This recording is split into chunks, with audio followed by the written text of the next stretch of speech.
Ça y est, ils l'ont eu. 2 ans après, c'est reparti en mode j'ai jamais dit que je soutenais ça. On s'est essayé à ça un tout petit peu, mais on le refera plus jamais parce que c'était une catastrophe d'essayer de faire gagner le seul truc écolo qui pouvait gagner en France.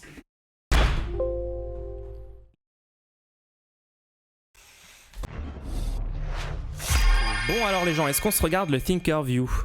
Le Thinkerview de Janko. Il y a un Jankov ici. Non, je m'excuserai pas pour cette blague. Allez, c'est parti.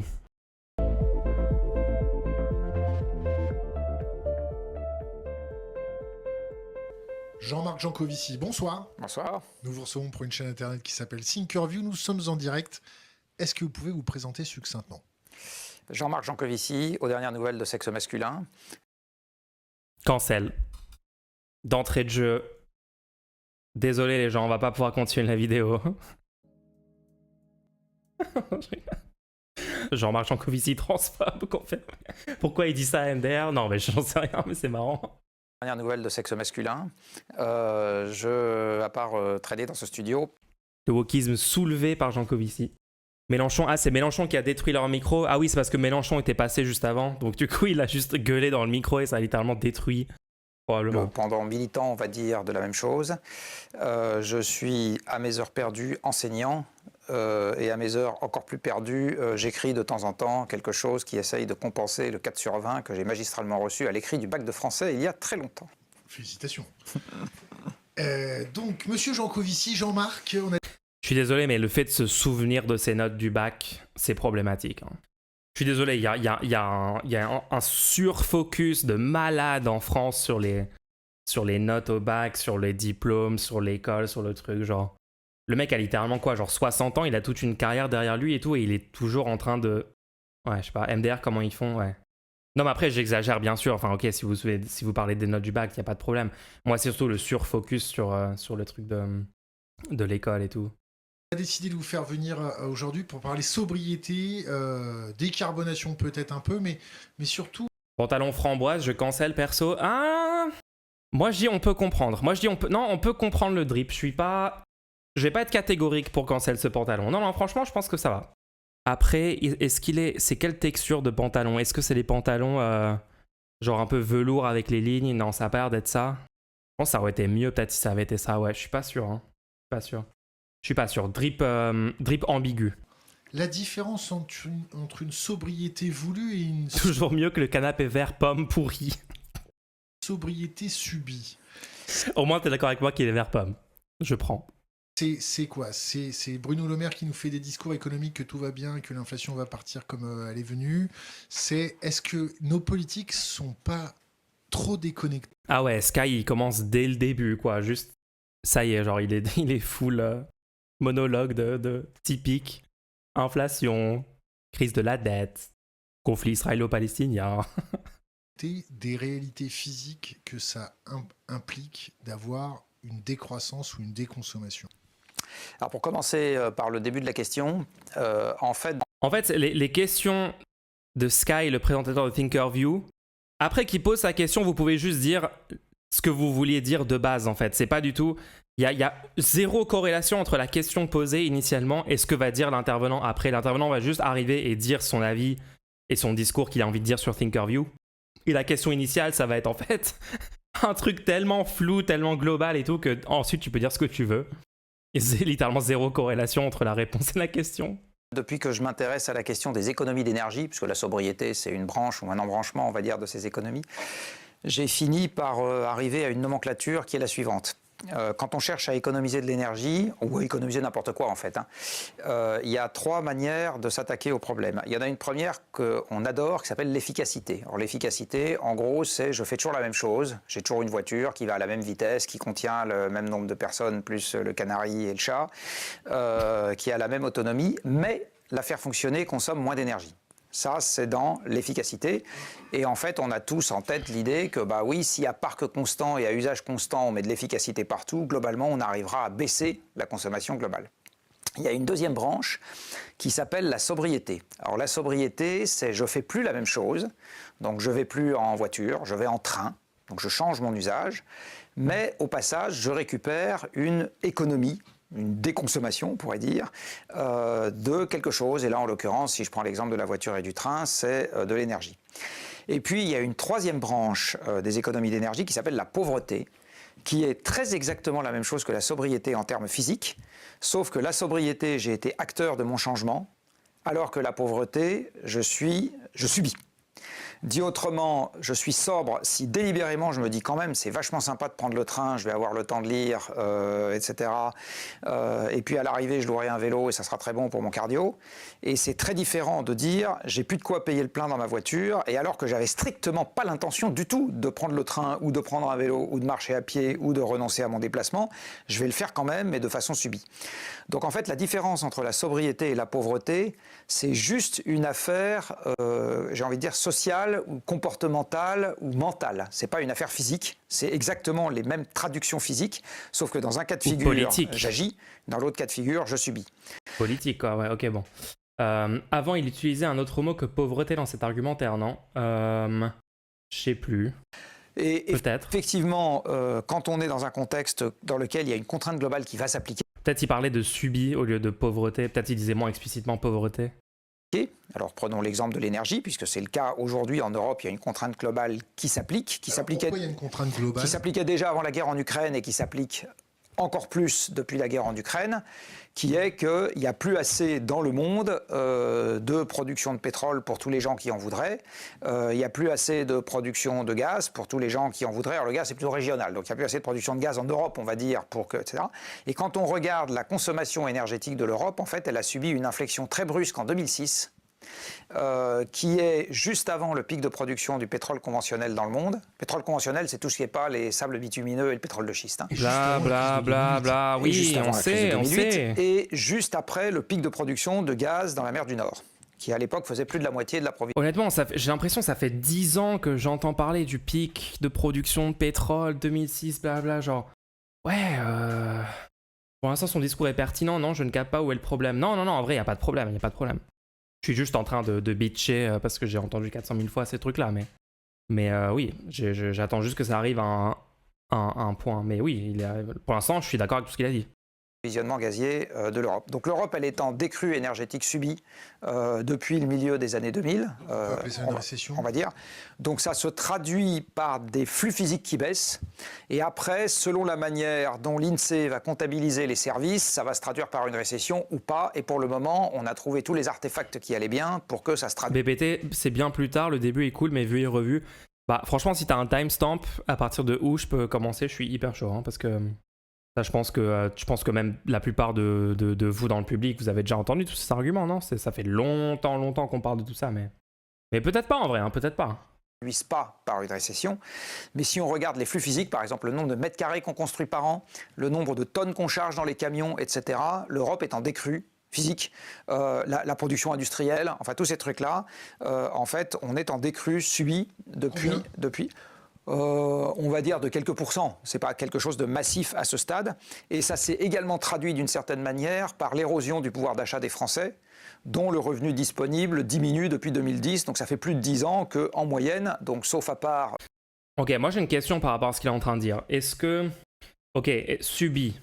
On est d'accord que par exemple, la gauche a envie de réindustrialiser certaines productions en France, de relocaliser certaines productions et de réindustrialiser certaines choses et de mettre des millions de personnes supplémentaires qui aujourd'hui sont au chômage, au RSA, etc., au travail, en créant des emplois publics, en ciblant des investissements dans la transition énergétique, dans plein d'autres choses et tout, dont plein de jobs qui vont être des jobs d'ouvriers dans des usines, d'accord, des chaînes de production, des choses comme ça, qui devront ouvrir. Et puis de toute façon, comme il y a une relance keynésienne, normalement une relance keynésienne, ça fait réouvrir des usines, des chaînes de production.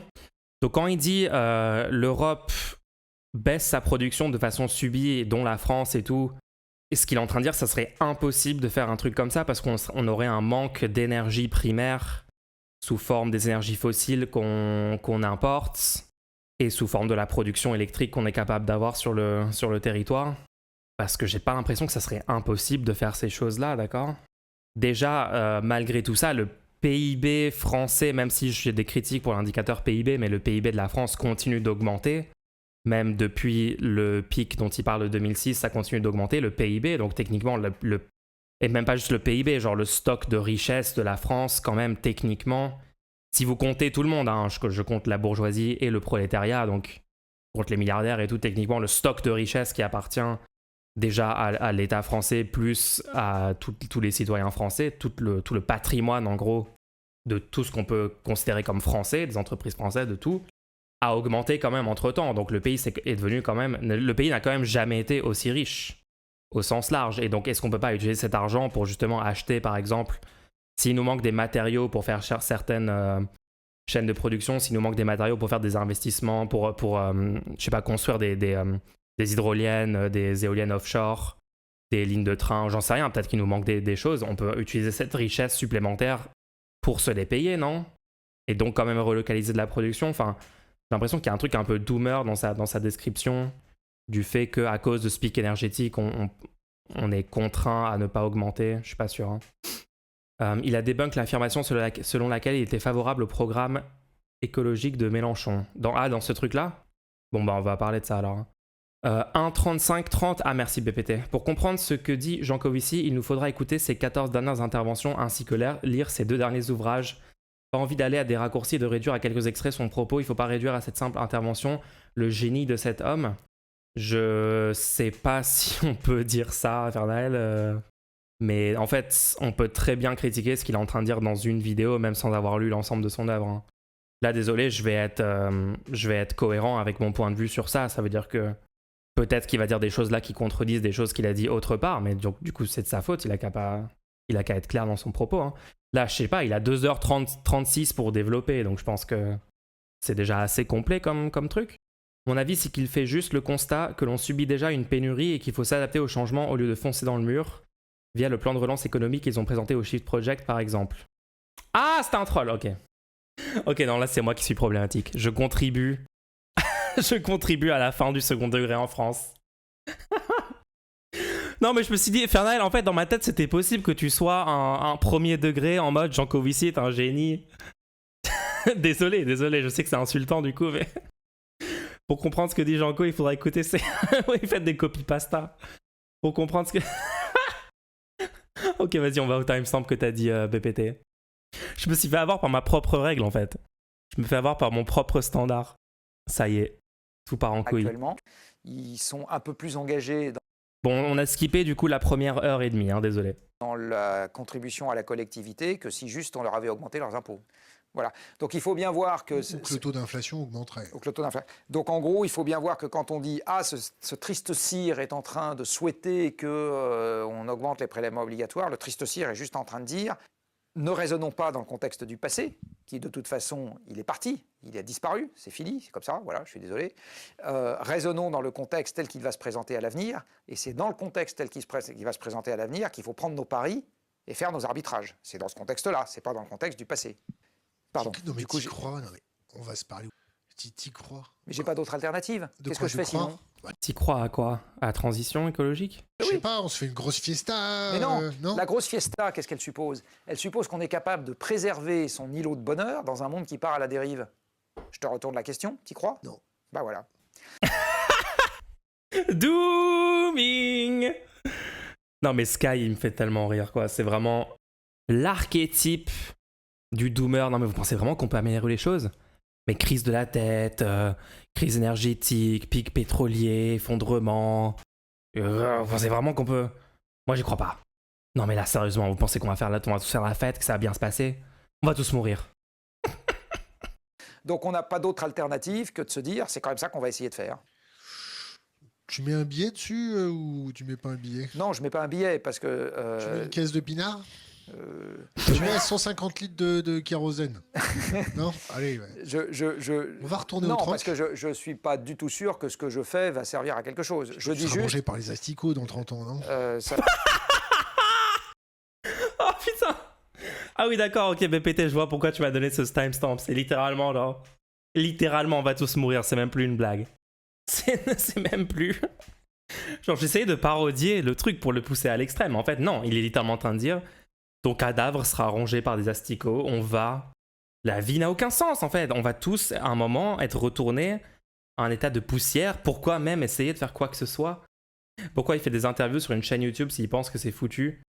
Parce qu'il y a un très large public pour le dooming. Hein. Je rappelle que le défaitisme, le pessimisme, le dooming, c'est un truc qui est partagé par l'extrême droite, par tout un pan de la gauche qui en fait adore juste écouter en boucle des prophéties d'apocalypse, de tout va s'effondrer, tout va partir en couille, le monde est fini, etc., etc., etc. Grifter alors, ah bah clairement oui. Bah attends, bien sûr, Thinkerview, vous avez vu le genre de personnes que Thinkerview invite et plateforme et tout, ils ont plateformé des gens d'extrême droite sans aucun problème. Tant que ça fait des vues, tant que ça fait et sans les remettre en question surtout. Hein. Moi, j'aurais pas de problème à ce que Thinkerview invite des gens d'extrême droite s'ils remettaient en cause, ne serait-ce qu'un instant, leur discours d'extrême droite en face, et qu'il y avait du débat, il y avait du contradictoire. Mais non, ils ont invité à de multiples reprises des gens d'extrême droite sans contre-argumenter, sans débunker ce qui était dit à la hauteur. Donc non, globalement, je suis critique de plein de choses chez Thinkerview. Le truc de Thinkerview, c'est qu'en fait, à une époque, quand ça a commencé, les gens ont adoré parce qu'en fait, les médias mainstream, c'était complètement impossible d'avoir des gens qui réfléchissent un petit peu sur la société, qui ont des positions politiques, qui vont un peu à l'encontre du statu quo et tout.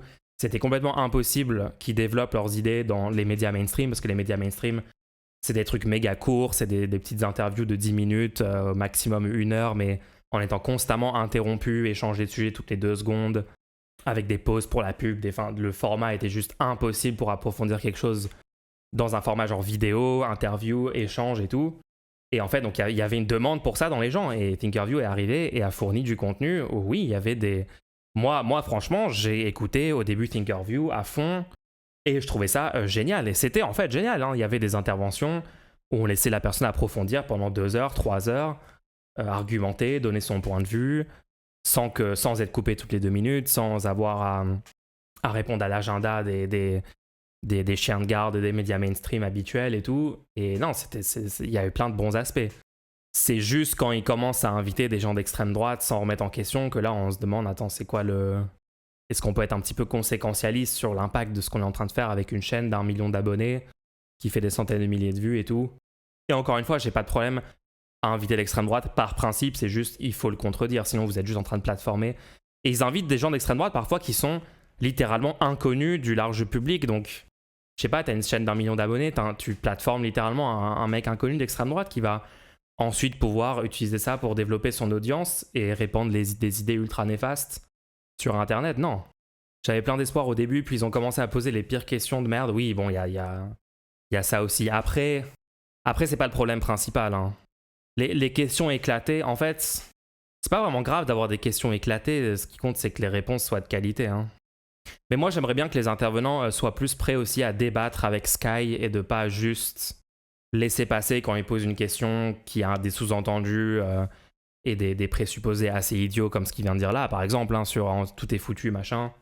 Ce serait bien aussi que les invités n'aient pas d'appréhension à débattre avec lui comme si c'était un interlocuteur et de dire mais pourquoi tu dis ça, machin, tu peux justifier ça avec des arguments et comme ça, voilà, de faire vraiment un débat.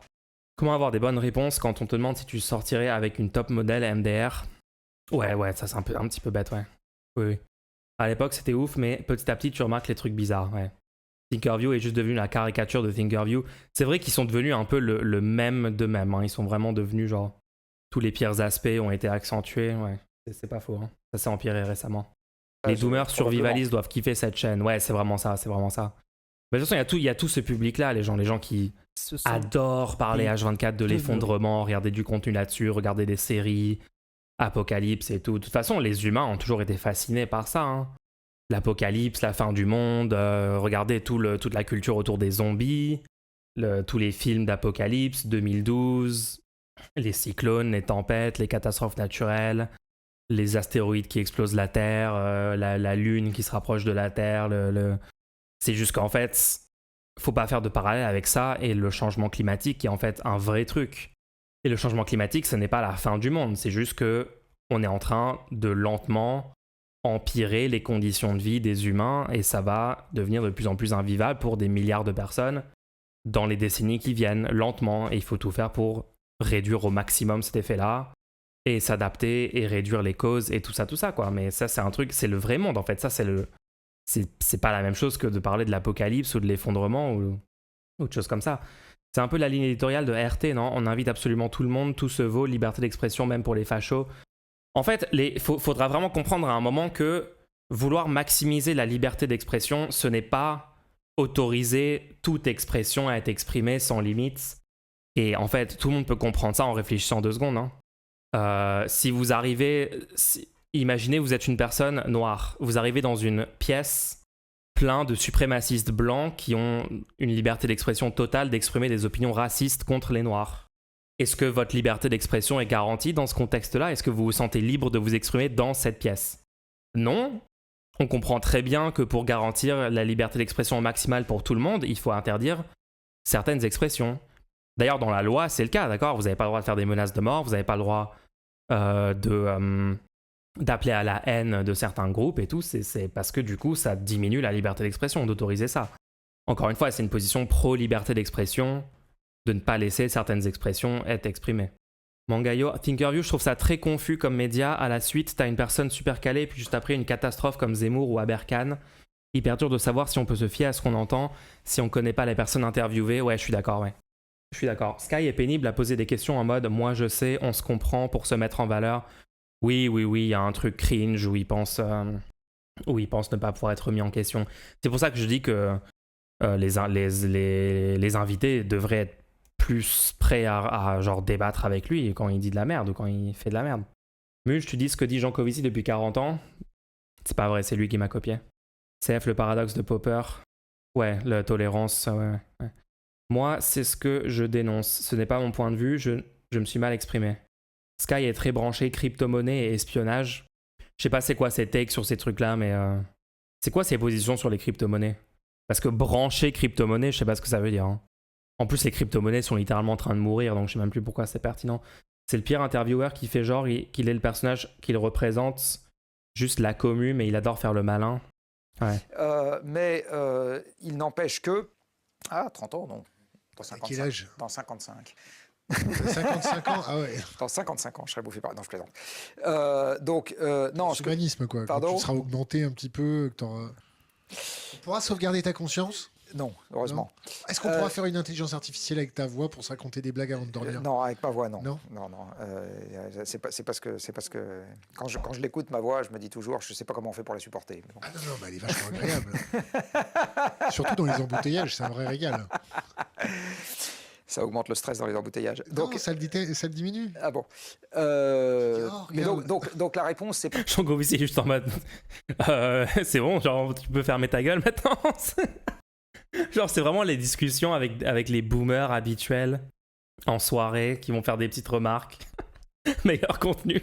Non, mais c'est quoi ce contenu, en fait? Qu'est-ce qu'on est en train d'écouter? What the fuck? Pas tellement est-ce que j'y crois, c'est est-ce que j'ai une meilleure alternative? Et la réponse est non. J'ai pas de meilleure alternative. Et quand t'es politique? Je suis pas politique. Et si tu te mettais à la place d'un politique? Alors, c'est très difficile pour moi de me mettre à la place d'un politique. Parce que t'es pas câblé pareil? C'est pas exactement ça. C'est... Dire je suis pas politique, c'est super cuck de la part de Jean Covici par contre. Hein. J'adore le concept, genre comment c'est possible, cette culture de tout un tas d'influenceurs en France qui vont littéralement passer toute leur vie à préconiser des choses politiques, genre on devrait faire cette politique là, on devrait faire du rail, on devrait faire de la sobriété, on devrait réduire le marketing, faire des shifts et tout, et après qu'ils vont dire ah non moi je ne suis pas politique, mais bien sûr dans le mauvais sens, c'est-à-dire en disant ce n'est pas mon rôle, donc je ne prends pas position. À la question, imaginons que tu sois ministre ou président de la République. En fait, moi, la réponse que j'ai envie de faire, c'est si cette situation se produit, j'ai déjà gagné. Parce que ça veut dire que le schéma de représentation du monde que j'ai et les propositions que je porte sont déjà acceptées. Donc après, que ce soit moi ou quelqu'un d'autre pour les mettre en œuvre, on s'en fout un peu. Quand on va venir te chercher pour diriger le pays, qu'est-ce que tu répondras? Mais je ne pense pas qu'on va le faire. D'accord. Et moi, si je te le dis, imagine-toi.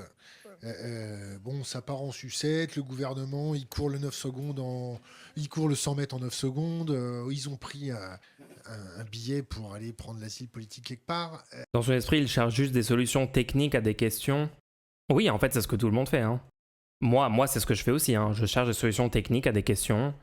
Par exemple, je sais pas, je vois qu'on est dans une société patriarcale, je cherche des solutions techniques sur comment en sortir, je préconise des politiques, oui, c'est ce que tout le monde fait en fait. Sky il part en cacahuète, ouais non là je sais pas ce qu'il est en train de raconter, c'est lunaire. On va venir te chercher. Je ne suis pas sûr. Bon, Je pense qu'aujourd'hui, on va venir chercher Marine Le Pen. Marine Le Pen, si elle vient.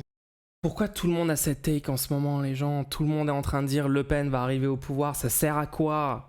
Ça y est, on est parti sur du dooming collectif, là, ça y est, Sky va adorer, là, Sky est en train de jubiler, genre oui, on va pouvoir doomer, on peut dire Le Pen, le fascisme arrive, oui! What the fuck? Quel est l'intérêt? La gauche passe à 1% du second tour et on va dire le fascisme arrive. Chercher, tu dis quoi? Marine Le Pen ne viendra. On va venir te chercher. Je ne suis pas sûr. Bon, Je pense qu'aujourd'hui, on va venir chercher Marine Le Pen. Marine Le Pen, si elle vient te chercher, tu dis quoi? C'est un accélérationniste, il rêve de ça. En fait, je suis en train... quand je vois ces gens-là, je me pose sérieusement la question, est-ce que tout le monde est devenu accélérationniste en France? J'ai des proches qui connaissent mon contenu, qui regardent mon contenu. Et tout ce que je dis, quand je parle de l'antidéfaitisme, que ça sert à rien, quand je parle qu'on est à 1% de gagné, quand je monte tous les sondages qui montrent qu'on est au second tour en 2027, etc., qui me disent ça sera Le Pen au pouvoir en 2027. Mais genre de nulle part, tu sais, juste ça arrive comme ça, boum, dans la conversation. On est en train de dire on pourrait mettre en place ces politiques, on pourrait changer les choses, je suis trop content, machin, j'ai convaincu des gens, cool, machin. Et là, tout d'un coup, non mais de toute façon, ça sera Le Pen au pouvoir. Genre, est-ce qu'on peut arrêter de normaliser ce genre de propos qui sont juste des prophéties autoréalisatrices du doom et du fascisme qui sont littéralement ultra toxiques et néfastes? J'en ai marre de ça. Encore que l'extrême droite dise ça, oui d'accord, parce que eux c'est ce qu'ils veulent, d'accord, ils sont assoiffés de sang, ils veulent déporter en masse les Noirs et les Arabes de France, ok. Mais que des gens qui veulent pas ça fassent constamment cette prévision, quel est l'intérêt? Marine Le Pen ne viendra pas me chercher. Si elle vient me chercher, je dis non. Ils sont blancs, ouais, ils sont blancs. Mais de toute façon, je dis non comme je dis non à tout le monde. Si Marine Le Pen te demande que tu l'évangélises un petit peu. Ah ça, je le fais. Mais si elle vient me chercher... Gratuitement? Bien sûr. J'ai toujours fait gratuitement pour le monde politique, le monde associatif, le monde syndical. Attends, qu'est-ce qu'il est en train de dire? De toute façon, je dis non comme je dis non à tout le monde. Si Marine Le Pen te demande que tu l'évangélises un petit peu. Ah ça, je le fais. Mais si elle vient me chercher... Attends, si Marine Le Pen te demande d'évangéliser, est-ce que tu le fais? Attends, ça veut dire quoi? Genre d'avoir un poste officiel dans son gouvernement? L'informer? L'évangéliser? Genre lui... Si Le Pen vient le voir pour des conseils écologistes... Attends, ça y est, on est reparti sur un truc, sur un délire Hugo Clément, en mode il faut que l'extrême droite, il faut que Le Pen devienne écolo. Est-ce qu'on pourrait imaginer Le Pen écolo? Donc au moins, bon d'accord, on aurait l'interdiction du voile dans l'espace public, on aurait un état suprémaciste blanc renforcé, on aurait des milices fascistes dans des postes de pouvoir, on aurait la présomption de légitime défense pour la police, et on aurait une déportation de masse, mais genre au moins... On pourrait peut-être faire un peu d'écofascisme et tout, si Jean Covici arrive à convaincre Le Pen. Genre, c'est incroyable que ces gens-là sont en train de faire imaginer les gens ce futur-là. Genre, c'est ça le futur qu'ils sont en train de mettre dans la tête des gens. Genre, ok, on aura Le Pen, mais bon, il y aura Jean Covici qui lui donnera des conseils au moins, donc on pourra peut-être faire quelques bonnes choses pour l'écologie. What the fuck? Il part du principe qu'elle a déjà gagné.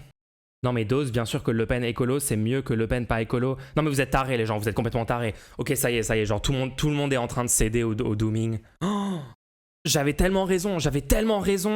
Dès le soir du premier tour des élections de dire le dooming ne sert à rien, tous les gauchistes débiles qui vont doomer, vous faites partie du problème. Arrêtez de diffuser ça, j'avais tellement raison. Regardez le résultat. Regardez, presque 2 ans après 2022.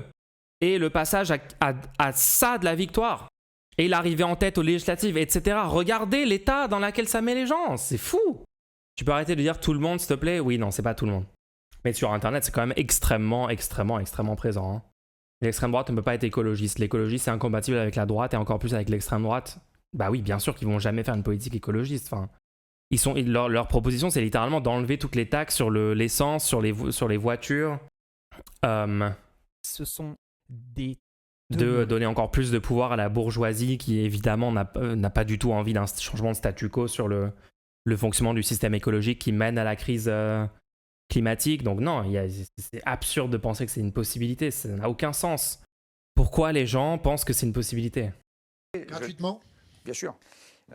J'ai toujours fait gratuitement pour le monde politique, le monde associatif, le monde syndical. Faire cracher les politiques, merde alors. Non, c'est un monde. Jean Covici devrait répondre, ça n'a aucun sens de me poser cette question, Sky. Si on veut une politique écologiste, il faut mettre au pouvoir des partis qui ont un programme écologiste. Et d'ailleurs, on peut le faire. Pourquoi on peut pas juste dire ça? C'est bizarre. Si, quand ils vont comprendre que ça provoquera des réfugiés climatiques... Il y a déjà des réfugiés climatiques, en fait. Hein. Tu peux arrêter de doomer sur le nombre de doomers, s'il te plaît? C'est vrai. Je suis problématique, c'est vrai. Il y a encore des gens qui croient que la NUPES remporterait la prochaine élection MDR avec toutes les disaster class qu'elle a enchaînées, c'est pas gagné. Michel Marxiste, vocal ou ban. Ramène-toi sur Discord en vocal et on en discute de est-ce que la gauche peut gagner la prochaine fois. Let's go. Allez, ramène-toi. Hop. T'as le lien du Discord. On n'arrive pas à rendre écolo Macron et vous voulez rendre écolo Le Pen, vous êtes naïf. Ouais, c'est ouf. Parce qu'il veut peut-être il veut peut-être pas être affilié à la FI, j'ai l'impression. Je sais pas, genre il est ok avec dire ouais, je pourrais en gros collaborer avec Le Pen. Donc il a moins peur d'être affilié à Le Pen qu'avec LFI. Non, après il a pas dit qu'il voterait pour ça ou il a pas soutenu ou quoi, il a répondu. Après dans ce contexte-là, bon, en fait moi le problème c'est qu'on accepte même de commencer à réfléchir à ce contexte. Moi je trouve que c'est déjà céder une victoire de bougeage de la fenêtre d'Overton à l'extrême droite, de commencer à réfléchir à ça, vous voyez. C'est juste ça que je prends du doigt, après, bon. Pécunieux. Non, la politique, c'est un monde de pauvres. C'est pas... Sauf pour eux, quoi. Même pas... Attends, qu'est-ce qu'il dit? J'ai toujours fait gratuitement pour le monde politique, le monde associatif, le monde syndical. Faire cracher les politiques, merde alors. Non, c'est un monde impécunieux. Non, la politique, c'est un monde de pauvres. C'est pas... Sauf pour eux, quoi. Même pas, je veux dire, la finance est un monde de riches. Le digital est un monde dans lequel il y a plein de riches. Donc l'Assemblée nationale, ils sont tous pauvres. Par rapport à ce que gagne n'importe quel trader, oui, absolument. Je veux dire, c'est pas la même ordre d'échelle, c'est ça. Il y a un zéro, il y a un, voire deux zéros de plus. Hein, donc, non, moi, je jette pas l'opprobre sur. Jean Covici, il est tellement en mode, je sais ce qui va se passer sur le plan écologique, il adopte la même attitude sur le plan politique. Mais on se rend compte que cette attitude est néfaste pour ce qu'il prétend vouloir faire dans le monde, parce que dire on sait déjà ce qui va se passer et tout, en fait non, même sur le plan écologique on sait pas ce qui va se passer. C'est pour ça que le GIEC, quand ils font des études là-dessus, ont plusieurs scénarios. En fait ils ont un très large éventail de scénarios. Ils ont un scénario business as usual, ils ont un scénario où on empire les choses, ils ont un scénario où on améliore les choses, ils ont un scénario où on améliore très rapidement, très très fortement les choses. Donc en fait, non, tous les scénarios sont ouverts et commencer à dire, en fait, je sais ce qui va se passer. En fait, on peut prédire ce qui se passerait si on change rien, oui. Mais on peut aussi changer des choses. Sur Twitter, je t'avais identifié, Mule, sur une de mes sources, c'est un sondage récent. Ouais, tu m'as hâte, genre. Re-hâte-moi parce que il y a trop de gens qui m'hâtent en ce moment avec tous les bordels qui se passent. Sky est plein de préjugés démagos, oui, bien sûr. Sky réfléchit en termes de cons. Dans la société, comme il y a trop de cons, ça va mal, c'est sa vraie take. Ouais, c'est ce qui est techniquement un peu bête comme propos, donc c'est un peu cocasse, quoi. Vous augmenter les politiques pour qu'ils soient un petit peu plus respectueux ou pas? Si ça sur... MDR, vas-y, va lire les scénarios du GIEC en live. Alors, si on veut que ça finisse pas en catastrophe, il faut tout arrêter maintenant. En fait, arrêtez de partir du principe qu'il y a soit une catastrophe, soit pas de catastrophe. Il y a déjà des catastrophes aujourd'hui, en fait. Il y a juste 14 millions de degrés de catastrophe. Vous avez la catastrophe où il y a des centaines de milliers de morts par an. Enfin, oui, des centaines de milliers de morts par an, des dizaines de millions de déplacés, etc. Vous avez des scénarios où, dans 50 ans, il y a 1 milliard de gens qui peuvent plus vivre là où ils vivent. Vous avez des scénarios où c'est 2 milliards. Vous avez plein de différents scénarios possibles, en fait. Tout est catastrophique. Il n'y a pas de soit ça finit en catastrophe, soit ça finit pas en catastrophe. La catastrophe est déjà là, d'accord? Vous avez déjà des événements extrêmes, vous avez eu des déplacements de population déjà à cause du changement climatique. Venez, on arrête de dire c'est noir ou blanc, soit c'est bien, soit c'est pas bien, soit on réussit, soit on rate. Ça n'est pas ça le sujet. Pour chaque 0,1 degré qu'on arrive à éviter, de réchauffement en plus qu'on arrive à éviter, il y a quelques centaines de millions d'humains de plus qui peuvent rester là où ils vivent aujourd'hui sur le long terme. Pour le coup, Jean Covici, ouais, je sais, mon gars, ouais. Je sais. Ça, c'est pas une critique pour Jean Co, c'est une critique pour le chat, là. Les augmenter les politiques pour qu'ils soient un petit peu plus respectueux ou pas? Si ça les conduit à mieux travailler, je pense que c'est pas idiot. Je prends l'exemple du Parlement européen. Alors, les augmenter eux C'est un mauvais exemple, ça. ou augmenter les moyens qui sont à leur disposition. Est-ce que vous êtes pour augmenter les salaires des politiques? Ok, enfin... Ouais, non, c'est pas un mauvais exemple. Au Parlement européen, les parlementaires européens, ils ont tous un staff de 4 à 6 personnes. Ils n'ont pas le même régime fiscal. Ils peuvent commander des... Il sort d'où ce chiffre, pifomètre? Oh là là, c'est tellement... Pardon, désolé, je pensais que tu étais doté d'un cerveau et que tu pouvais toi-même comprendre le raisonnement que j'étais en train de développer, mais si tu veux littéralement un argument d'autorité avec une source qui dit ça, on peut te la trouver. Hein. Réchauffement climatique. 2 milliards de personnes pourraient être en danger d'ici à 2100, selon une étude publiée le 22 mai 2023. Un cinquième de l'humanité, blablabla. Bla. Pour chaque réchauffement de 0,1 degré Celsius au-dessus des niveaux actuels, ce sont 140 millions de personnes supplémentaires qui seront exposées à une chaleur dangereuse, souligne l'étude. C'est bon, t'as ta source valide pour dire « Mulch raconte pas de la merde », bravo. Ça fait perdre du temps à tout le monde, t'as le lien dans le chat. Des études, mais ça, à la limite, je m'en fous, c'est pas le sujet premier. Ils peuvent commander des études, donc quand il y a des sujets sur lesquels ils savent pas, ils peuvent prendre le temps de se documenter, de se renseigner, etc. Enfin, prendre Je t'ai hâte sur Twitter, est-ce que tu peux réagir Dooming. le temps ou Voilà, faire prendre le temps. la réaction. Ou de faire travailler des cabinets privés. Mais je m'en fous. En fait, ce qui se passe avec le système français où le Parlement n'a pas les moyens des investigations qu'il doit mener, c'est que du coup, on lui amène des propositions toutes faites auxquelles il n'a même pas contribué. D'accord? Donc il faut bien voir que le pendant... Tu dis quoi? Attends, tu dis... Alors, Badmulch, une réaction, j'ai un petit sondage frais de ce matin qui risque de te décevoir. Le RN inquiète moins que LFI, bla bla bla bla, sondage qui montre que l'extrême droite monte, bla bla. Dooming! C'est du pur dooming, les gens. Il y a aussi des sondages qui montrent que la gauche est au second tour en 2022. Qu'est-ce qu'on fait? On va se focaliser seulement sur les sondages qui montrent que le Front National monte en popularité selon certains chiffres, quand vous posez la question d'une certaine façon, etc. On va que se focaliser là-dessus et dire ça y est, ça va arriver, on peut rien faire, on va perdre, machin, pendant les 3 années qui nous restent de ce deuxième mandat Macron? Ou est-ce qu'on va dire, ah mince, en fait, il y a des bons signes qui montrent que la gauche devient de plus en plus populaire, on passe à 0,1%, la gauche de rupture passe à 0,1% et qu'on peut... Et qu'on peut changer les avis des gens, en fait. Genre, on peut changer les avis des gens. On peut pas changer les avis de 100% des gens en 3 ans, non. J'ai jamais prétendu qu'on pouvait changer les avis des gens de façon radicale, extrêmement rapidement, etc. Non, c'est difficile, ça prend du temps, ça prend énormément d'énergie. Ça demande d'être efficace dans son argumentaire, de prendre en compte des questions d'image, de communication, de choses comme ça pour être efficace, de parler à ses proches, de faire un travail de long terme et tout, mais en fait, on est déjà en train de réussir à le faire. Il y a des questions sur lesquelles les gens étaient complètement d'un avis il y a 10 ans, ou maintenant ils sont complètement d'un avis différent. Sur les droits des personnes trans, est-ce qu'il y a 15 ans, en France, il y avait autant de personnes qui comprenaient les enjeux pour les droits des personnes trans et qui soutenaient le droit des personnes trans à transitionner, à avoir les soins médicaux dont ils ont besoin, etc., etc.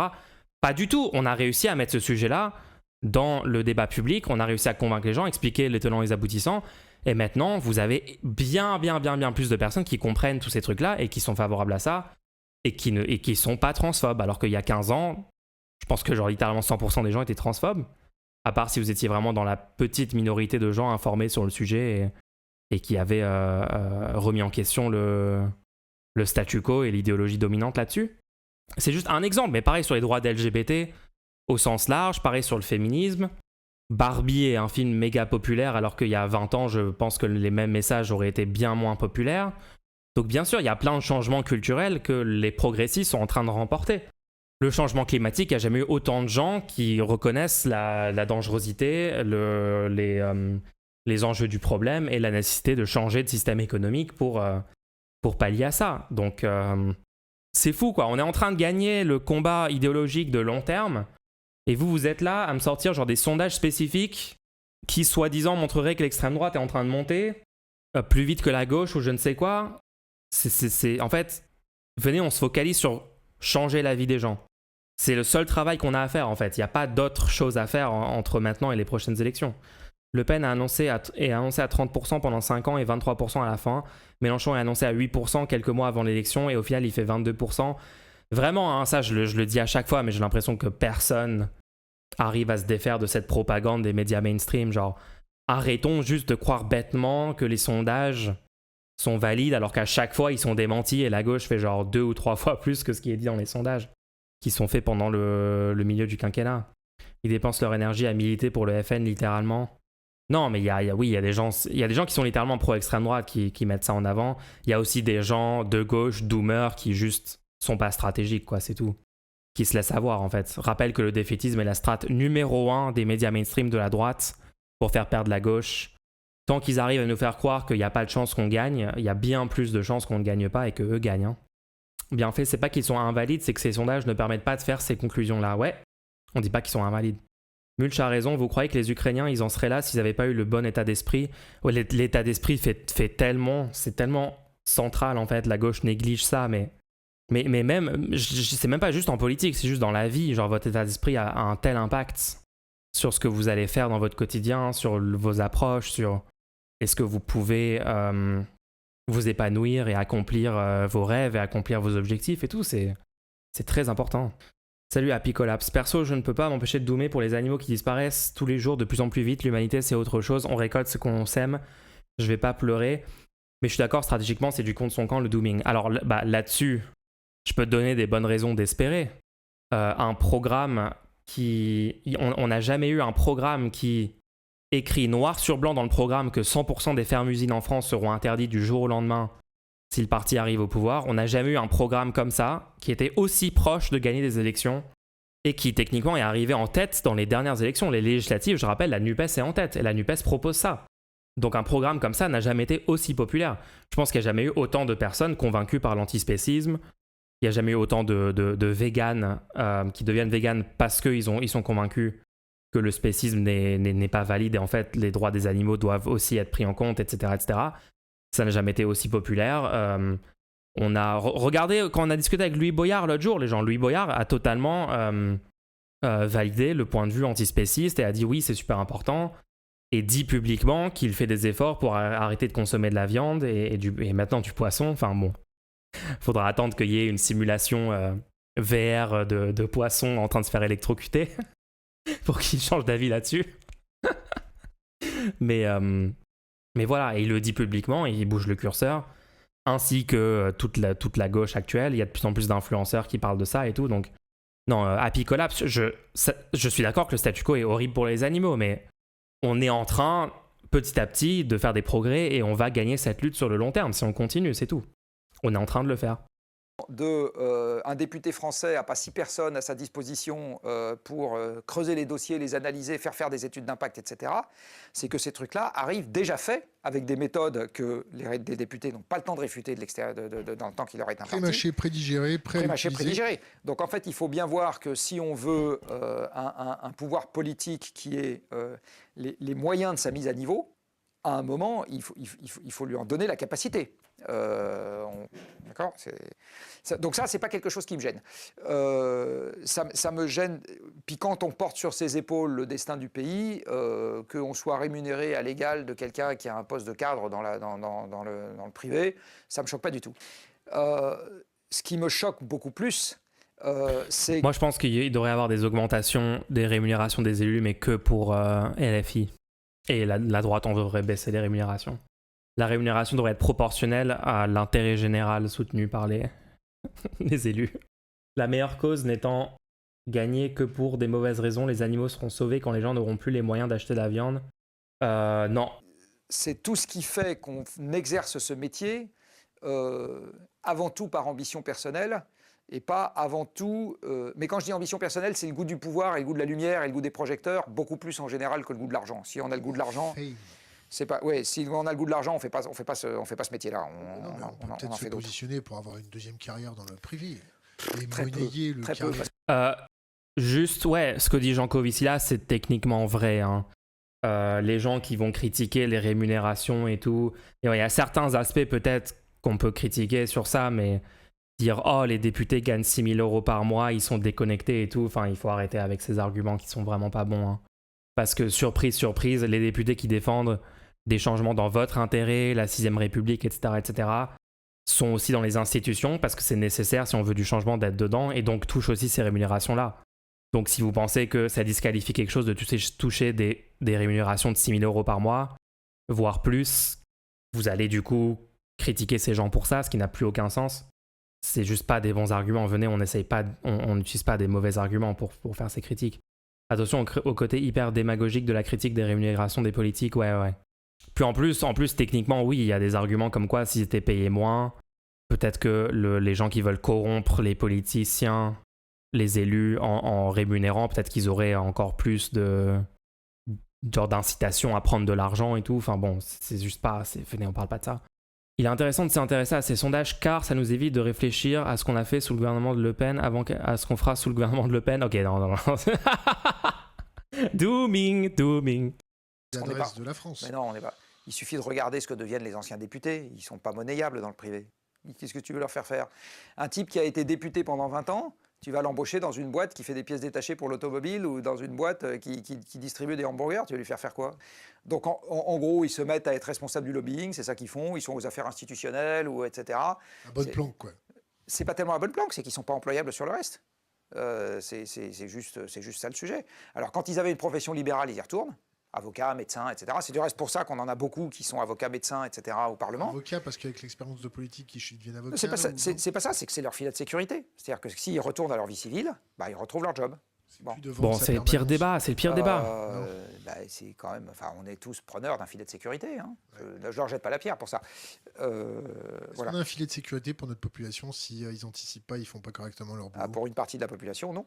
Non, c'est évident. Il y avait le RSA, mais là, ils sont en train de le détruire, donc... C'est le risque. Une partie de combien? J'en ai aucune idée. C'est ce que je disais tout à l'heure. Je parlais du changement climatique. C'est évident que le changement climatique va exercer un effet dans le mauvais sens sur la taille de la population. Je ne suis pas capable de dire aujourd'hui si ça va porter sur 1% ou 50% des gens. J'en sais rien. Alors, à la louche, et je demande à me faire fact-checker, tu as à peu près 80% de la population française qui gagne autour de 2000 balles par mois, alors 2002 ou 1800 balles. C'est 1700 € le salaire médian net, le salaire net médian en France, me semble-t-il, de mémoire. Et ça représente combien de la population active? Attends, 1700 € le salaire net médian. Waouh, je suis tellement en dessous du salaire net médian, c'est ouf. Le salaire médian? Ouais. Ça veut dire que la moitié est en dessous et la moitié est au-dessus. D'accord. On se tape une inflation de 20%, ça commence à piquer. Oui, ça pique déjà.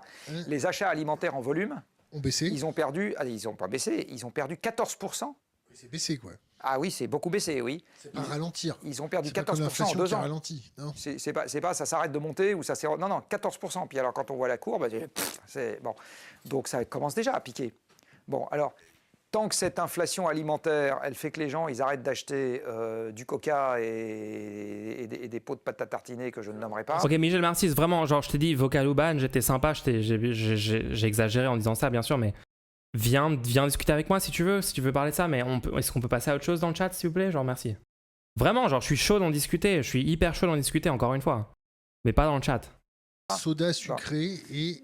Voilà, pardon, du soda sucré et voilà, c'est pas très grave. Mais à un moment, on voit bien déjà aujourd'hui qu'il y a des gens chez qui ça impose des restrictions alimentaires. Ne faire plus qu'un seul repas par jour quand on le fait. Les Restos du Cœur ont lancé un appel à l'aide en disant qu'ils allaient être obligés de limiter le nombre de bénéficiaires des repas qui servaient cet hiver. Il y a eu une explosion, j'ai vu les chiffres là du Resto du Cœur, en septembre, les gens, il y a eu une explosion.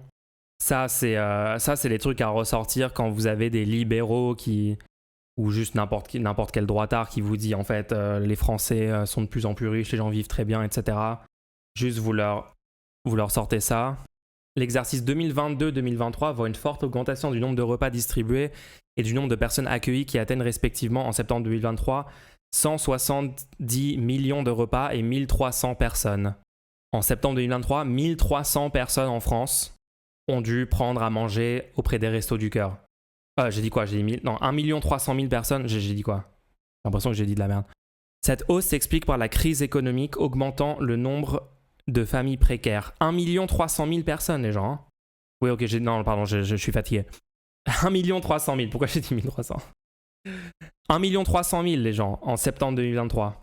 Aussi par la volonté de l'association d'inclure dans le calcul du reste à vivre les dépenses énergétiques. À cette augmentation s'ajoute l'inflation qui joue sur le coût des denrées alimentaires achetées par l'association et sur le coût d'énergie pour le stockage et la distribution des denrées. Ouais, en plus, ils ont vu tous leurs frais, tous leurs coûts augmenter. En septembre 2023, le président du Resto du Cœur, Patrice Douré, lance un cri d'alarme annonçant la fin de l'association d'ici 3 ans si rien n'est fait pour la soutenir. Rappelle que la cause principale de l'inflation, c'est la hausse des profits des grandes entreprises. Hein. En tout cas, ça explique 50% de l'inflation selon des rapports et des études là-dessus. Lol. On a servi 170 millions de repas, c'est ça? Ouais, ils demandent 40 millions. Ah, c'est marrant, il cite la stat. Bon, c'est rien à l'échelle du pays, hein, incidemment. Hein. Je veux dire, c'est le centième de ce qu'on va mettre dans la 6G ou la 5G qui nous sert à rien tous les ans. Enfin, donc, détrompe-toi, je vais me faire l'avocat du... Que la 5G sert à quelque chose? Non. Non, je parle de ton frigo connecté. Wow, attends, Jancovici basé sur la 5G du coup. Hein. Jancovici basé sur la 5G. La 5G ne sert à rien, je suis d'accord avec ça.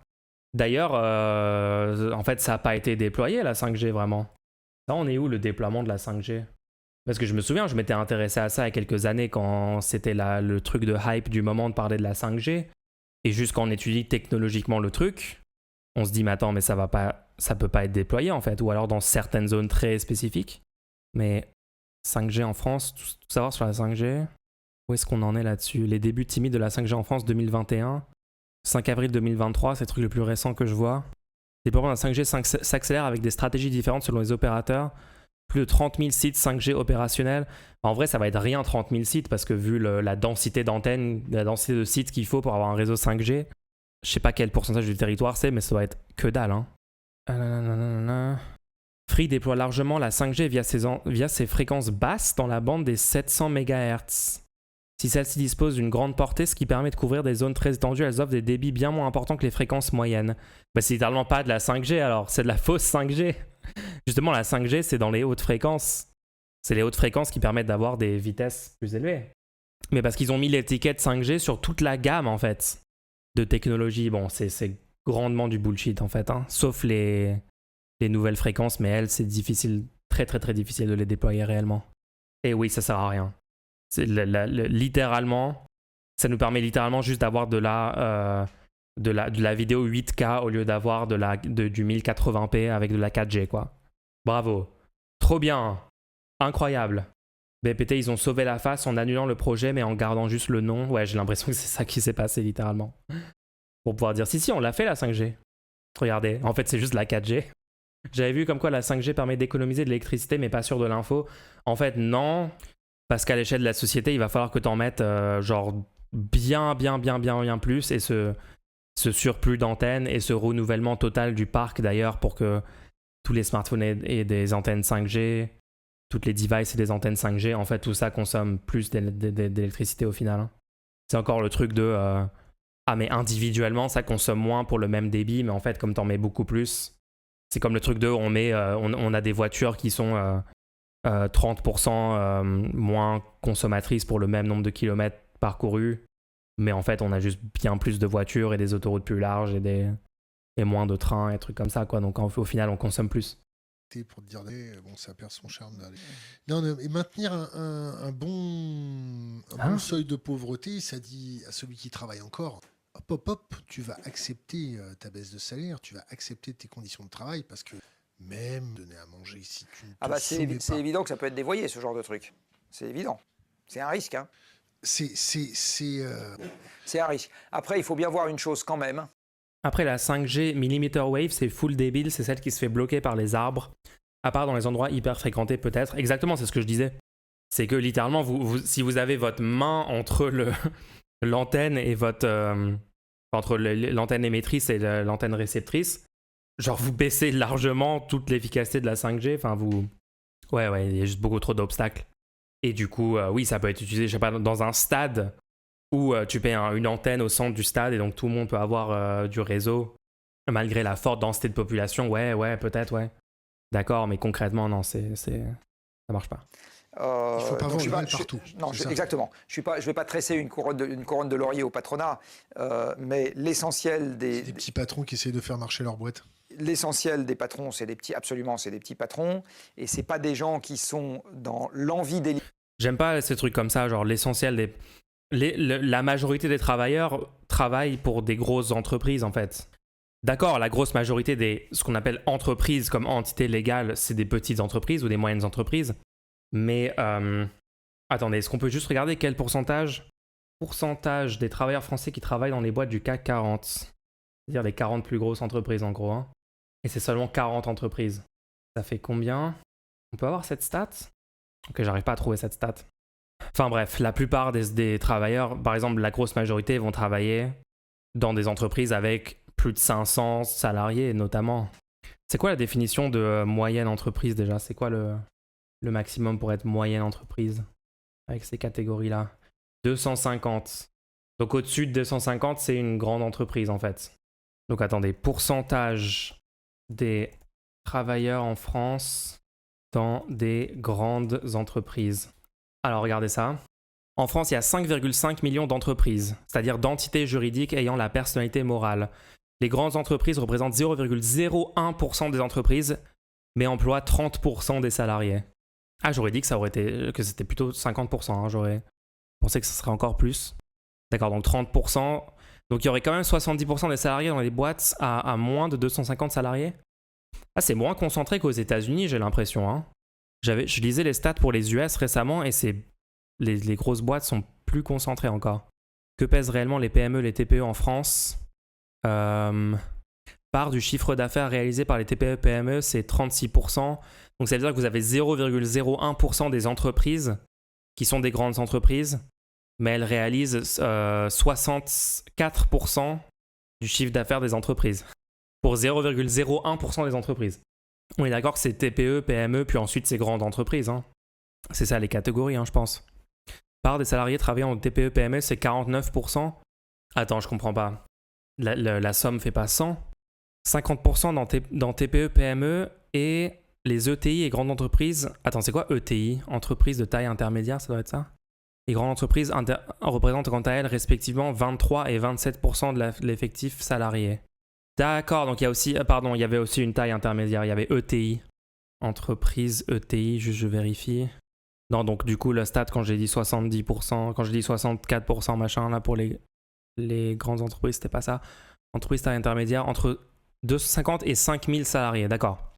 Et un chiffre d'affaires inférieur à 1,5 milliard d'euros. Attends, pourquoi il y a aussi un critère? Attends, quoi? C'est quoi cette classification? What?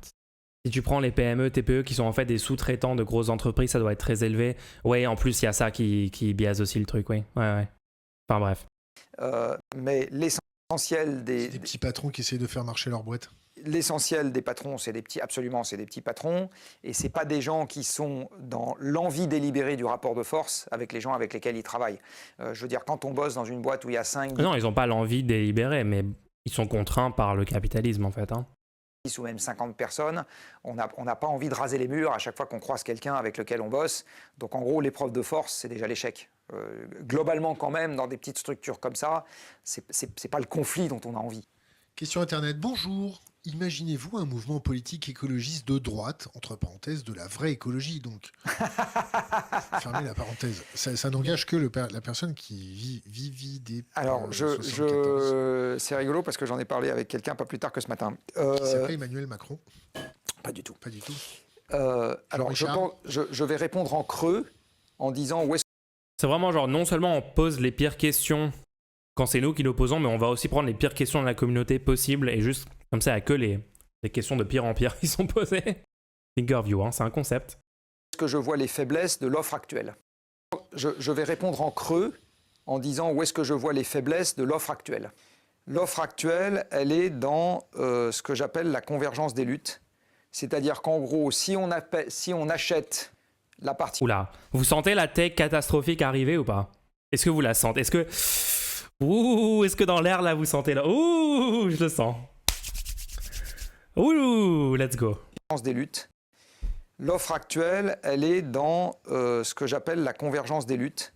C'est-à-dire qu'en gros, si on achète la partie environnementale, on est obligé d'acheter en même temps tout un tas de considérations, enfin tout un tas de valeurs morales sur la société qui n'ont pas nécessairement de lien avec l'environnement, mais qu'on ne peut pas dissocier. Est-ce que c'est une bonne chose, Jean-Marc, de devoir aussi faire du féminisme, des droits des LGBT, la lutte contre la pauvreté, des droits supplémentaires, plus de démocratie, c'est bien ou c'est pas bien? Le problème, c'est qu'aujourd'hui, si on veut assurer un avenir pour l'humanité en luttant contre le changement climatique, il faut aussi lutter contre le racisme subi par les Noirs et les Arabes en France. C'est ça le problème. Oh, pardon. Pour la société, qui n'ont pas nécessairement de lien avec l'environnement, mais qu'on ne peut pas dissocier. Donc je suis pour un problème environnemental qui est, j'allais dire, ramené à ses justes proportions, non, augmenté à ses justes proportions, et qui devient un cadre de raisonnement supra pour toutes les offres politiques. Dit autrement, moi, ce que je souhaiterais... Pour toutes les offres politiques. Attendez, on est premier degré en train de refaire la tech Hugo Clément, comme quoi le FN doit devenir écolo, et Macron doit devenir écolo, etc. Est-ce qu'à un moment, on peut commencer à comprendre qu'en fait, la droite ne veut pas faire une politique écologiste? Elle est au pouvoir depuis 30 ans. Elle fait rien. Il y a un parti qui propose de réellement faire des choses, qui a jamais été au pouvoir, et qui a tout le temps voté dans ce sens-là, dans toutes les institutions, et qui semble complètement honnête dans ce qu'elle veut, etc. Pourquoi? Il faut que tous les partis proposent un truc écolo. La droite ne va pas le faire, sinon il l'aurait déjà fait. Je comprends pas ce que tu es en train de dire. Jean-Marc. Oh. C'est que la totalité des partis politiques acceptent les faits. La Terre est ronde, elle fait 13 000 km de diamètre, elle ne va pas augmenter de diamètre dans les 2 siècles qui viennent. Le climat... Ça ne va pas arriver. L'extrême droite ne va jamais accepter la réalité. 100% de ce qu'ils disent se base sur des mensonges, se base sur des narratives imaginaires, sur le retour vers un passé fantasmé, sur le négationnisme climatique, sur la lutte contre la soi-disant chute de l'Occident par l'invasion, par le grand remplacement, par le fait que leurs enfants veulent sortir avec des gens, pas forcément que des personnes blanches. Je sais pas, genre, est-ce qu'il peut ouvrir les yeux un tout petit peu sur ce que c'est la droite, sur ce que c'est l'extrême droite? C'est complètement hors réalité ce qu'il est en train de dire. Macron ne va jamais faire une politique écologiste. Ça fait 6 ans, ça fait 7 ans bientôt qu'il est au pouvoir, Jean-Marc. Pourquoi il le ferait maintenant? S'il se réchauffe de 2 ou 3 degrés, on sait à peu près ce que ça veut dire. La biodiversité est nécessaire pour faire ceci, cela. Sans sol, on nourrit pas la population, etc. Donc, je suis pour un partage de tout ça. Et qu'après, au sein de ce partage, il y ait des gens qui disent « nous, on pense qu'il en faut plus pour les riches », d'autres qui disent « nous, on en pense qu'il en faut Historiquement, l'écologie est un mouvement de droite réactionnaire contre le progrès. Tu es attardé. plus pour les pauvres », mais tout en acceptant les mêmes faits. Certains qui disent « nous, on pense qu'il faut plus de mondialisation », d'autres qui disent « nous, on pense qu'il faut plus de régionalisme », etc. À ce moment, on a une offre diversifiée, mais où on n'a pas d'un côté des faits pris en compte et de l'autre côté des faits pas pris en compte. Et d'un côté, avec les faits pris en compte, et qui sont du reste pas toujours très bien pris en compte, tout un tas d'autres trucs dont on nous dit ça vient avec et c'est pas négociable. Et donc on a le choix aujourd'hui avec une offre très imparfaite qui est et du reste, si l'offre était parfaite, les écolos, ils feraient pas 4% au présidentiel. Attends, il a littéralement dit que le programme de la France Insoumise était de loin le plus écolo. Il l'a noté comme étant largement devant celui de EELV. Et attends, merde, je l'ai redit, il faut surtout pas dire les écolos, c'est EELV. Qui dit les écolos, c'est EELV? C'est faux, les EELV ne sont pas écolos. Je suis désolé, il y a une seule offre politique écolo aujourd'hui. C'est la France Insoumise, parce que EELV a le comportement d'empêcher la France Insoumise d'être au pouvoir, d'empêcher un programme écolo d'arriver au pouvoir. Concrètement, en maintenant Jadot en 2022, si Jadot s'était pas maintenu, Mélenchon aurait été au second tour. Il aurait appliqué le programme L'Avenir en commun, que d'ailleurs EELV ensuite a signé en commun avec eux, donc c'est quand même cocasse leur comportement. Je comprends pas, c'est le mec qui dit que le programme de LFI est supérieur au programme de EELV sur le plan écologique, et quand il raisonne sur l'offre politique et comment votent les gens, il va dire l'écologie n'est pas populaire parce que EELV fait 4%. C'est complètement incohérent. C'est complètement incohérent. Il ferait 30. D'accord. Bon. Les écolos, ils feraient pas 4% au présidentiel. Ils feraient 30. D'accord. Bon. Donc... Mais si tu additionnes tous les partis de la NUPES qui maintenant ont tous ensemble le même programme, celui de la France Insoumise, ça fait plus que 30%, Jean-Marc. 22 plus 4, plus 2, plus 2, plus je sais pas quoi, ça fait 30 en fait. Donc ça fait 30% déjà. Ah, c'est fou. Donc, c'est le fait que les leaders écolos qui déconnent un peu trop. Mais... Oui, mais les leaders, ils vont avec les inscrits au parti, ils vont avec, etc. Donc le fait qu'ils fassent 4, en fait... Ça... Cac. Les leaders font pas avec les leaders ont le choix de faire ce qu'ils veulent. Ils ont choisi de maintenir une candidature. Arrêtez. Ça montre bien, et alors que quand on demande à la population est-ce que les problèmes environnementaux, ça vous tarabuste, on est plutôt sur du 30 à 40%, voire plus. Oh, c'est bizarre, après si vous faites la somme de toute la NUPES, en fait ça fait pareil. Ça fait 30-40%, tiens c'est chelou. C'est comme si c'était pas EELV les écolos, c'est bizarre. Ça montre bien que l'offre ne rencontre pas la demande. Donc aujourd'hui, il y a une partie de la demande. Alors, est-ce que là-dedans, il faut un parti écologiste de droite? Non, il faut... Je suis désolé, encore une fois, là c'est des trucs de CIA. Comment tu peux dire des trucs comme ça? Comment... En plus, au moment des présidentielles, il a dit le programme LFI c'était le meilleur. Genre c'est fou. Est-ce qu'on peut retrouver le clip? Alors, contrairement à ce qu'on pourrait penser, en fait, le programme qui coche le plus de cases n'est pas celui des écologistes, c'est celui de la France Insoumise. Alors, le nombre de cases qu'il coche, en fait, on le définit de la manière suivante. On a regardé les mesures qui étaient proposées dans un certain nombre de secteurs. Le logement, l'agriculture, les transports, pas juste l'énergie. Parce que très souvent, les débats environnementaux dans notre pays se résument à est-ce que vous êtes pour ou contre le nucléaire ou les renouvelables. Nous, on a regardé beaucoup d'autres choses. On a aussi regardé, par exemple, ce qui était proposé dans le domaine de la formation, parce qu'il y a beaucoup de reconversions à faire dans un pays qui doit changer. Et donc, si on regarde l'ensemble de ces cases qu'il faut cocher, effectivement, le programme qui en coche le plus, c'est celui de la France Insoumise. Ils l'ont remplacé par un clone. Qu'est-ce qui s'est passé en fait? Phase 4, en fait, ça montre bien, et alors que quand on demande à la population est-ce que les problèmes environnementaux, ça vous tarabuste, on est plutôt sur du 30 à 40%, voire plus, ça montre bien que l'offre ne rencontre pas la demande. Donc aujourd'hui, il y a une partie de la demande. Alors, est-ce que là-dedans, il faut un parti écologiste de droite? Non, il faut que des partis qui acceptent les faits et qui acceptent de se différencier sur la manière de les prendre en compte, mais pas sur leur existence.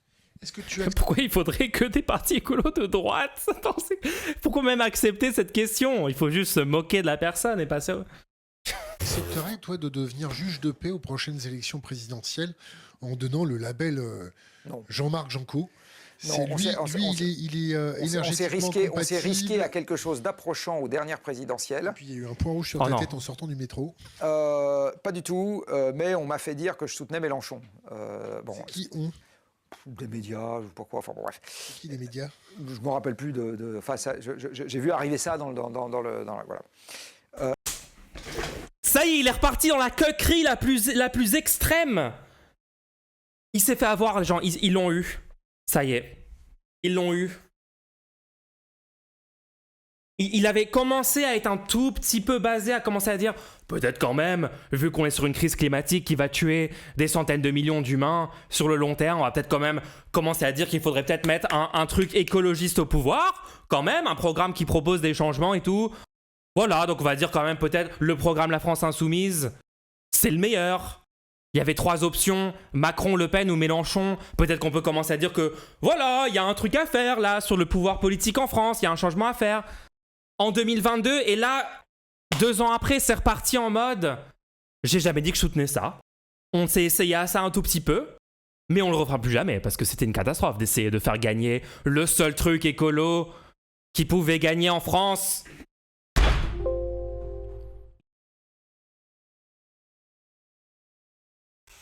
Pourquoi les gens sont tous des cucks et des lâches? J'en peux plus! Fuck, je crois que j'ai pété un... Ok. Alors, ce qu'on avait essayé de faire, c'était qu'on avait pris dans la partie environnementale des programmes les propos... Ces gens sont pas des influenceurs. Normalement, t'es un influenceur, t'es une personne. T'es un intellectuel, t'es un penseur, t'es un citoyen engagé. Tu dis des trucs, t'as une tribune publique. Pourquoi en 2023, toutes les personnalités publiques ont le courage d'un mollusque, ont une absence totale de colonne vertébrale, elles sont pas en train d'essayer de changer le monde en disant ce qu'ils pensent et en disant comment on fait pour le changer concrètement, en prenant des positions avec un minimum de courage, un minimum d'engagement. C'est du comportement de mal bêta absolu là, j'en peux plus. Hein. Position qui était... C'est ouf ce truc culturel, genre si tu dis que tu soutiens un parti de gauche, ta vie est finie. On a dit qu'il fallait un changement culturel dans tous les influenceurs. Sur ce truc-là, il fallait changer complètement ce délire total de dire, quand t'appelles à voter pour le seul truc qui n'est pas du fascisme ou du néolibéralisme, dans les 3 trucs qui pouvaient gagner, en fait c'est normal et c'est pas un problème. Et on va le normaliser en fait, on va bouger le curseur là-dessus. Il reste encore énormément de travail, hein, mais on a totalement raison de rappeler les standards de malades mentaux qu'il y a dans tous ces gens qui ont des tribunes, qui passent à la télé, qui passent sur Thinkerview, sur les chaînes à 1 million de vues, qui sont méga écoutés par les gens, et qui, pour des raisons floues, d'intérêt personnel ou de je ne sais quoi, ne vont pas à l'encontre du statu quo. Convergente avec, on va dire, les propositions du Shift Project. C'est ça. Et les gens qui avaient fait ce travail, c'est les shifters, donc c'est les bénévoles du Shift Project. Ce travail ne faisait pas de contrôle de cohérence entre ce qui était dans la partie environnementale et ce qui était dans le reste. Or, le même Mélenchon avait dit par exemple que lui, il était pour abaisser le prix de l'essence. Mélenchon a dit qu'il est pour baisser le prix de l'essence. C'est vrai ça ou pas? Attendez. J'ai pas vu ça dans le programme, je me souviens pas. Attends. Solution pour faire baisser les prix. Mélenchon appelle à bloquer les marges afin de baisser les prix des carburants à la pompe en 2023. Attends, il est en train de dire genre, il faut bloquer les prix pour lutter contre l'inflation. Donc c'est pas baisser les prix, c'est juste maintenir les prix au prix où ils étaient avant l'explosion des prix, genre. Et en plus, oui, moi je suis d'accord avec ça, tant qu'on peut pas proposer des alternatives. Le but du plan, le but d'une politique écologiste à la hauteur, c'est de permettre aux gens d'avoir des alternatives à la voiture. Avant de commencer à faire en sorte que les gens ne puissent pas prendre leur voiture. Genre, c'est quoi ce délire? On va pas commencer à dire on va augmenter le prix du carburant jusqu'à ce que les gens puissent plus le payer, parce que la plupart des trajets en voiture, c'est des trajets domicile-travail en fait. Les gens prennent leur caisse tous les jours pour aller bosser, parce qu'ils doivent bosser, parce qu'on est dans le capitalisme, parce que s'ils bossent pas, ils sont à la rue. Ils payent plus leur loyer, leur bouffe, et ils soutiennent plus leur famille. Et s'ils avaient une alternative de transport en commun moins cher, pratique et tout, ils le feraient. Et ceux qui l'ont, ils le font déjà. Donc bien sûr qu'on va pas... Non mais c'est... Jancovici là, c'est débile ce qu'il est en train de dire, ça n'a pas de sens. Il n'a pas une position écologique intelligente et réfléchie. Il pense que si on baisse le prix de l'essence, genre, il pense que si on revient par exemple à 1,40€ le litre comme c'était au moment des gilets jaunes, si je me souviens bien, il pense que là, ça y est, genre les gaz à effet de serre en France, ils vont exploser et tout. En fait, non, les gens vont faire plus ou moins les mêmes trajets. Parce qu'en fait, la plupart des trajets, c'est des trajets contraints. C'est genre pour aller faire des courses ou pour aller au travail. C'est quoi? Je comprends pas le délire. Il nous dit qu'il analyse bien le reste, du coup, Jancovici. En fait, moi, ce qui m'inquiète, c'est que j'ai l'impression que de plus en plus d'influenceurs sont cuck par tous ces standards de pas dire il faut voter machin, pas prendre position. Ils font le truc de juste faire du contenu sur un sujet, mais sans le moment où il y a une possibilité de réellement avoir un impact dans le vrai monde pour changer les choses. Là, c'est silence radio. J'ai l'impression que c'est de plus en plus de gens. Et je suis juste inquiet. Parce que, en fait, c'est qui les influenceurs qui vont bouger le curseur, en fait? Parce que moi, j'essaye de le faire, d'accord? À ma petite échelle, parce que je reste quand même pas encore un influenceur majeur du Twitch, YouTube game et tout. Pour l'instant, vous inquiétez pas, on y travaille. Mais en fait, qui va bouger le curseur? Qui va le faire, en fait? Qui fait ce travail? Il faut qu'il y ait des gens qui le fassent au bout d'un moment. Sinon, on reste dans le statu quo. Je suis le live du coin de l'oreille, mais ce truc de faire augmenter le coût de l'essence, c'est une position d'EELV mentale. C'est la CIA. Peut-être bloquer le tarif aussi, non? Peu importe. Ça ne faisait pas, ça ne mettait pas de mauvais points pour les propositions environnementales qui nous semblaient contre-productives. Donc quand Mélenchon dit je m'engage à faire une agriculture moins émettrice de gaz à effet de serre, ça vaut un point. Je m'engage à favoriser les transports en commun, ça vaut un point, etc. Donc il est littéralement en train de débunker la classification des shifters de mettre Mélenchon et son programme en numéro 1. Il est en train de dire en fait le calcul était fait d'une façon biaisée. C'est tellement catastrophique, les gens, c'est tellement catastrophique. Quand il dit je m'engage à fermer le nucléaire, ça valait pas moins un point. D'accord, on avait compté que les trucs qui étaient convergents avec des trucs qu'on faisait nous, mais on n'avait pas décompté de points pour tous les trucs qui étaient divergents, que ce soit au sein du secteur environnemental ou à l'extérieur. Bon. Et avec cette règle, qui valait ce qu'elle valait. Hein, donc, le prof bienveillant. Oui, on peut dire ça comme ça. D'accord, ils avaient dans leur programme un investissement massif dans le renouvelable, changement du mode de production agricole, réduction du marketing, des incitations à la consommation, augmenter la garantie des produits pour lutter contre l'obsolescence programmée, etc. Ok, ils avaient tout ça, bien sûr. Le truc, c'est qu'après, ils proposaient de bloquer les prix de l'essence pour pas que les gens se prennent une inflation de malade dans la gueule qui rogne leur pouvoir d'achat pour aucune raison. Donc, finalement, c'est pas assez écolo, quoi. Non, c'est lunaire, là, c'est lunaire. Il perd toute crédibilité, là. Oui. Ça change quoi par rapport à la consommation avec les autres? Même si c'était pas aussi bien que ce qu'ils pensaient, ça restera toujours bien mieux que les autres. Rappelle qu'en plus, la comparaison avec EELV, on s'en fout déjà de base parce que EELV ne peut pas gagner! EELV ne pouvait pas gagner les élections et ne pourront jamais gagner les élections présidentielles dans les années à venir. Donc quel est l'intérêt en fait? Et en plus, on sait très bien qu'ils ne vont pas implémenter un vrai programme de lutte contre le système économique qui pousse les entreprises et les particuliers à faire des choses horribles pour le climat et pour l'écologie. Jadot n'est pas du tout... Jadot est pro-capitalisme, il est pro-statu quo économique. Complètement. Donc il n'y aura pas de changement avec EELV dans tous les cas. Peu importe ce qu'ils prétendent dans leur programme. À l'époque, Jadot n'était même pas pour faire de la désobéissance des traités européens. Ce qui est le minimum si tu veux appliquer un programme écolo de gauche progressiste. C'est idiot, c'est complètement idiot. C'est complètement lunaire. Il y a sûrement un point en moins parce qu'il parle fort, Mélenchon quand même. Attends, ça il l'a pas dit encore. En vrai, j'aimerais bien savoir les points de divergence, genre est-ce qu'il peut en donner 2 ou 3 ? C'est comme s'il n'avait pas vraiment envie qu'un programme écolo arrive au pouvoir. Tiens. Au bout d'un moment, moi ces gens, je peux pas les considérer comme autre chose que des grifters. Hein. Le mec est tranquille, il a sa petite tribune médiatique sur toutes les chaînes, il est invité à la télé, sur des grosses chaînes YouTube, il est payé dans un institut du gouvernement pour soi-disant faire des propositions, mais en fait ça change absolument rien, puisque évidemment Macron n'implémente rien de ce qu'il propose, parce que, surprise, surprise, la droite n'est pas écolo, espèce d'idiot. Donc ouais, au bout d'un moment, c'est grifter. Le mec est bien, il est confortable, il gagne son argent, il a sa tribune, il a son public, qui est acquis à lui. Il a sa popularité dans un petit milieu d'ingénieurs qui réfléchissent pas très rationnellement à la politique. Il est auditionné par les députés et consulté régulièrement. Il vend ses livres. Non, mais c'est juste cringe, quoi. Cringe. Cuck, cringe, grifter. Que c'était le parti c'était LFI qui cochait le plus de cases. Voilà. Mais avec cette grille de notation-là, on aurait pu en prendre une autre, on aurait pu faire comme dans les QCM, une mauvaise réponse, ça annule 4 bonnes réponses. Bon, voilà. Donc, à ce moment, on aurait eu un autre classement probablement. Et donc le fait qu'on dise voilà ce qui ressort de l'analyse qu'on a faite a été interprété dans les médias comme certains médias ont dit du coup ou sur les réseaux sociaux, je me rappelle plus, enfin bon bref, j'ai vu arriver donc le Shift Project soutient Mélenchon. Donc c'est un peu tricky ce genre d'exercice. C'est peut-être une opération. Donc on s'interdit pas. C'est peut-être une opération. En fait, c'est pour vous détruire qu'on dit de vous que vous êtes pour le seul programme écolo qui pouvait gagner. C'est une opération. Peut-être qu'un jour, une personne commencera à avoir une colonne vertébrale dans ce pays. Hein. Éventuellement de refaire ça à l'avenir, c'est-à-dire de autre que littéralement les gens de la France insoumise, je veux dire. Porter un jugement critique sur les programmes électoraux. Et les électeurs de la France insoumise, bien sûr. SO à vous, vous êtes basés.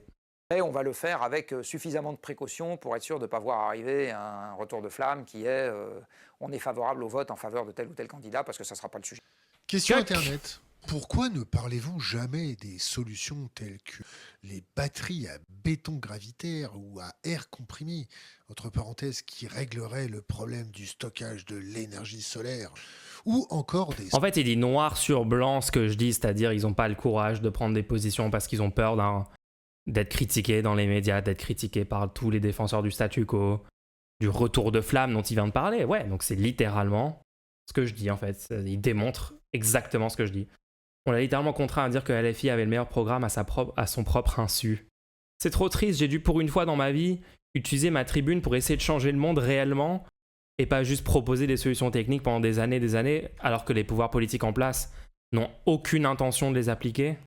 On va donner notre avis sur les programmes, mais on va pas du tout préconiser quoi que ce soit. MDR, ça n'a aucun putain de sens. Ouais. Il a le droit de garder ses opinions pour lui, non ?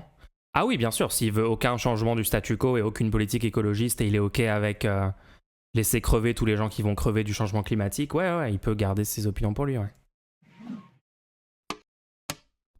Ou deux.